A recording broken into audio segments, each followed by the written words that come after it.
Hello viewers, welcome back to Susmita's world. তো আজকে চলে এসেছি সোমদত্তার অন্নপ্রাশনের মেনু নিয়ে। তো এই সোমদত্তা হলো আমার বান্ধবীর ছোট মেয়ে, তার অন্নপ্রাশন ছিল।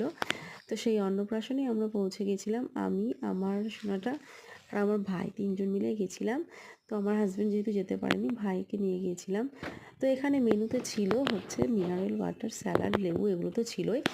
তারপর ছিল হচ্ছে বাটার নান, তার সঙ্গে পনির মশলা, আর ছিল মোমো, পনির মোমো, এটা ছিল পনির মোমো।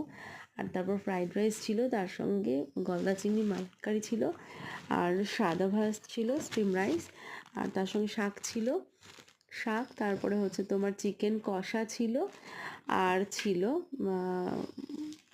রসমালাই, দই, হজমোলা, এটসেট্রা। তো কেমন লাগলো মেনুটা অবশ্যই জানিও। সবাই ভালো থেকো, সুস্থ থেকো, টাটা।